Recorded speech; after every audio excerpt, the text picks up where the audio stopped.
ఆ రోజు పిలిచే బాయ్ మీ పేరు మీద ఉంది, మీరు ఫోన్ చేస్తే ఎత్తట్లేదు. వాడు ఫోన్ ఎత్తట్లేదు. ఫోన్ చేస్తుంటే ఏం చేశాడు? వాడు దొంగ పూకోడు, నువ్వు దొంగ పూకోడు, ఏదో దొంగ పూకోలు అంటాడు.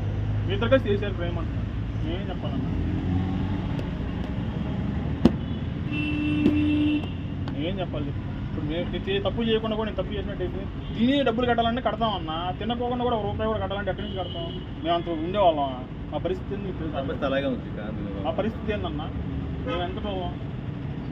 అలాగే ఉంది, ఒక్కదాని కాదు. అవునన్నా కరెక్ట్. ఇప్పుడు నేను అయిపోయాను కదా, నేను సంజయ్ చెప్పుకోవాల్సి వస్తుంది కదన్నా. నేను సంజయ్ చెప్పాలి కదా. నేను ఎంత రెస్పెక్ట్ ఇచ్చానన్నా, నీకు ఎంత నమ్మాను నేను అసలు. అంటే అప్పుడు నువ్వు నమ్మకంగా వాళ్ళు చెప్పాలి కదా సమాధానం.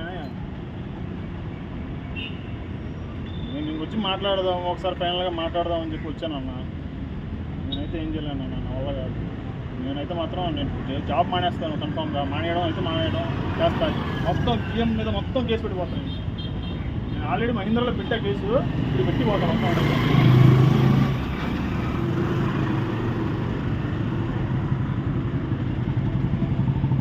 నాకు ఎందుకన్నా అవసరం? మంచిగా ఉన్నని చెప్పి మంచిగా నువ్వుడన్నా నేను మా నాన్నే నేను దాడవుద్ది ఉండి లెక్క చేయను అసలు. నేను చెప్తున్నా సీరియస్గా.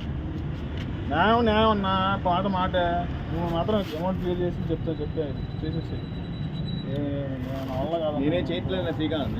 ఎందుకో చెప్పన్నా. ఇప్పుడు మాట్లాడద్దు, మాట్లాడి నెలకు రండి. ఇప్పుడు 30% నేను క్లియర్ చేస్తాను. 30% అవగాహన రేపు నేను చేయలేదు. మీ దాకా వస్తాను. నేను చేయమన్నా క్లియర్ స్వామి చెప్తున్నారుగా ఆ మాట అయితే సార్ జీఎం సార్ చెప్పేసి అయిపోయింది. ఇప్పుడు నేను నన్ను ఎంత టచ్ చేసేది తెలుసా? ఎక్కడెక్కడ ఎంత దూరం ఇచ్చేది తెలుసా?